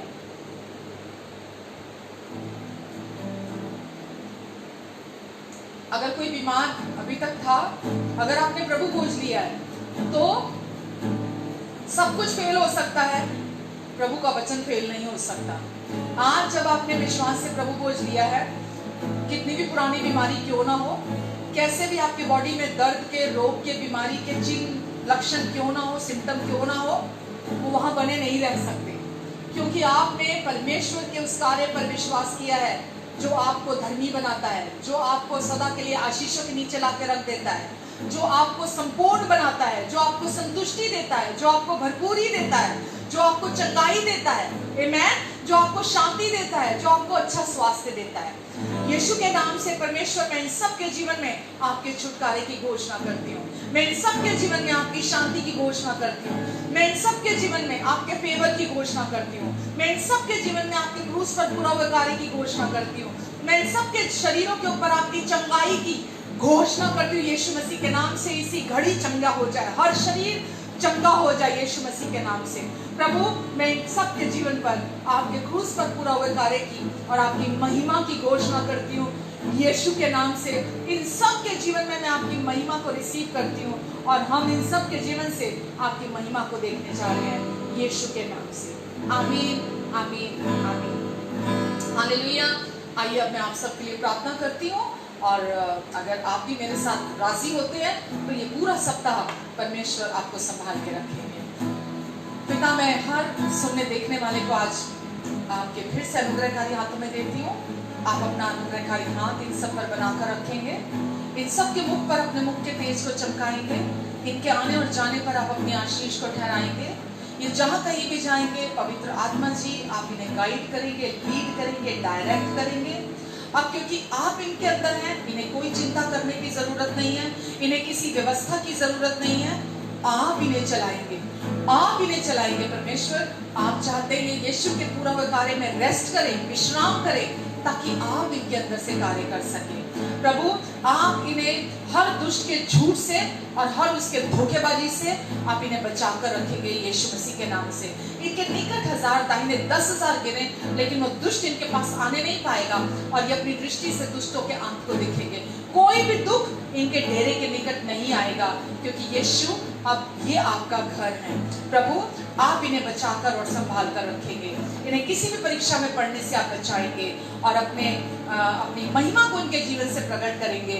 आपकी रोशनी इनके द्वारा चमकेगी, आपका प्रेम इनके द्वारा महकेगा। ये धरती के नमक है प्रभु, इनके परिवारों में, इनके रिश्तों में प्रभु, इनके कारण नमक बना रहेगा, स्वाद बना रहेगा। मैं धन्यवाद देती हूँ यीशु। अगर आज किसी की किसी प्रकार की कोई जरूरत है तो परमेश्वर, आपने प्रॉमिस किया है कि आप अपनी महिमा के उस धन से जो मसीह यीशु में है, इनकी हर जरूरत को आप पूरा करेंगे। मैं धन्यवाद देती हूँ पिता आपको, इन सबको ब्लेस करती हूँ मैं, इन्हें, इनके परिवारों को, इनके अपनों को, हम सब के नेबर्स को, सबको आप ब्लेस करेंगे। इनके चर्च में जितने लोग हैं प्रभु, आप उन सब पर अपना अनुग्रहकारी हाथ बनाकर रखेंगे। सबको अपने बुद्धि, अपने फेवर में चलने में आप मदद करेंगे प्रभु यीशु के नाम से। धन्यवाद, धन्यवाद परमेश्वर। आमेन, आमेन एंड आमेन। हालेलुया। हमेशा खुश रहें, आनंदित रहें, क्योंकि यीशु अब आपका जीवन है। आमेन। यीशु ने आपको छुड़ा लिया हमेशा के लिए, और आप उस आजादी में बने रहें, स्थिर बने रहें। Hallelujah. God bless you all. प्रभु आपको बहुत आशीष दे। थैंक यू वेरी मच हमारे साथ हमें ज्वाइन करने के लिए। प्लीज, अगर आपको ये वचन के द्वारा आशीष मिली है, आजादी मिली है, तो दूसरों के साथ भी इसे शेयर करें, ताकि दूसरे लोग भी सुसमाचार को सुने और अपनी सच्चाई को जाने। और जब उस सच्चाई को जानेंगे तो परमेश्वर आपके द्वारा उन्हें भी आजाद करेंगे। Hallelujah. Love you all very very much. हम आपसे बहुत प्यार करते हैं, हम आपके लिए प्रार्थना करते हैं। आप भी हमारे लिए प्रार्थना किया करें, हमें भी आपकी प्रार्थनाओं की बहुत जरूरत है। Amen. Love you and God bless you. Take care.